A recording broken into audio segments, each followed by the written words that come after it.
大家好，天堂經典版就在昨天6月10號，巴哈論壇發布了一篇獨家專訪恩熙事業長李新九的新聞，幫大家整理了這個訪談5大核心重點，一起來看看吧。為什麼選擇2000年初代版本？在2000年初代版本啊，天堂在台灣上市的時候，那個盛況更是超越了韓國本土。雖然恩熙後續推出過天堂 R、天堂 M 跟 W。但發現玩家心中最軟的那一塊依然是最初的版本。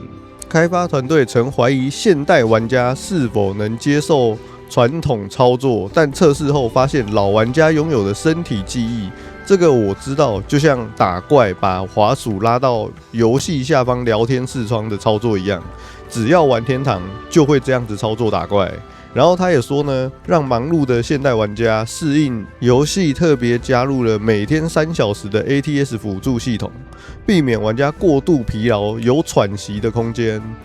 經典版超過 20% 是年輕的玩家，雖然外界認為經典版都是40歲以上的老玩家，但數據顯示有超過 20% 的是20歲到30歲的年輕人，甚至有17歲的高中生。他們因為聽過天堂的名號，不想玩手遊而選擇經典版。天堂過往一直有血盟包圖的情況，在遊戲內就出現爭執，當然也讓那些剛接觸天堂的玩家理解到這款遊戲就是現實社會的縮影。另外他也說，經典版的 PVP 系統保留了原汁原味的殘酷，主要是因為怕更動太多會引發玩家的反感，所以他們只有稍微降低死亡噴裝的幾率。只能說它整體不動，一動就動最大條的，根本不懂 PVP 的核心是什麼，就是殺人越貨。你什麼都不動，結果動了 PVP 最核心的內容。其實恩熙根本就知道玩家想幹嘛，但就是不想讓玩家做這件事，就是不想讓你爽。以前殺個淡藍色的人，裝備都可以噴得亂七八糟，現在連紅人都很難噴裝。我只是說很難啊，沒有說不會噴。第二季將開啟從未見過的樣貌，在6月初已經更新歐瑞版本，最關鍵的攻城戰也將在6月21號正式開放。接下來更新內容不會依照過往的歷史順序開放，例如下一階段並非大家所預測的黑暗妖精，所以說接下來如果有新職業也不會是黑妖了。等黑妖出的各位可以不用再等了，因為它將陸續推出2個全新的原創職業，在天堂歷史上從未見過的職業。但他有透露啦，在當年天堂改版的時候啊，被取消的東西。有印象的老玩家或許會猜到有什麼，我覺得這句話有點迷啦，說不定就是個伏筆，但我覺得很有可能是出那個盾鬥士或者是暗影君王。現在都只有標榜輸出的職業，都沒有坦克的職業，所以會出一個盾鬥士應該也沒什麼毛病，可以裝2個盾牌，防禦高的嚇人，人人都是盾之勇者。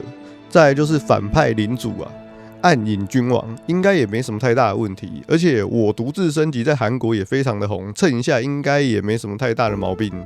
經典版的定位與情懷，在公司待了25年的李新九來說，經典版就像是恩熙記錄一路走來歷史的圖書館。對玩家而言，經典版的收費機制更為清亮，這就像是回阿公阿嬤家，那個村子可能沒有那麼方便，飯菜也不是那麼現代口味，但只要回到那裡，就能感受到最熟悉、最放鬆且深深被療癒的感觉。台韓版本同步與兩地玩家的生態差異。簡單說，就是以往遊戲都會韓國先更新，台版可能會落後1周或者是更長的時間更新。但在天堂 W 之後，他們發現台版與韓版同步更新的時候啊，對於台灣玩家的回響是很不錯的，沒有落差感。另外，台灣玩家的風格與韓國玩家的風格也有些差異。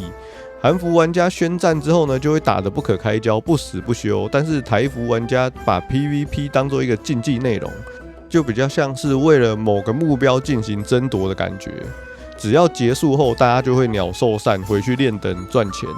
對於台灣玩家的各種戰術與操作，都非常的佩服與驚豔。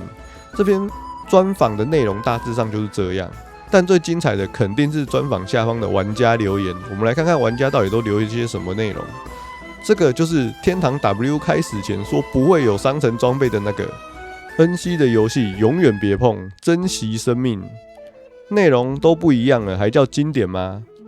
恩熙就是詐騙集團，玩過的都知道。公告一直寫得很誠懇，但實際上就是各種親友團在營運割韭菜。歐美製作訪談都是在畫大餅，韓國的訪談就是專門在說謊的。大家要的就是以前的天堂，魔改一堆，真的是韓國來的天兵，笑死！經典還沒半年就要跟經典不一樣了，全新職業傻逼戰士，笑死！一堆人準備玩黑妖，結果出新職業。整篇訪談看完啊，其實沒有太大的問題。我對開放的內容也沒什麼太大的不滿，因為我們都是來玩遊戲的嘛。但是呢，就只有對新職業的部分，我覺得這個規劃有點奇怪啊。因為你要出原創的職業，應該要先把原有的職業出完，你再去出你們開發團隊想要的原創職業嘛。這樣子更新的流程也比較合理。我相信不止台灣玩家，還有韓國玩家，肯定也有不少人想要玩黑妖。結果這個訪談直接說新職業不是黑妖，還是說這個只是職業名稱不同，結果技能全都是黑妖的技能，這也不是不可能嘛。像是出個刺客，然後全部套用黑妖的技能，也不是不行啦。但是玩家能不能接受就是另外一回事了。好啦，以上就是今天的影片內容，感謝大家觀看。大家對於這篇訪談有什麼看法，都可以在底下留言分享哦。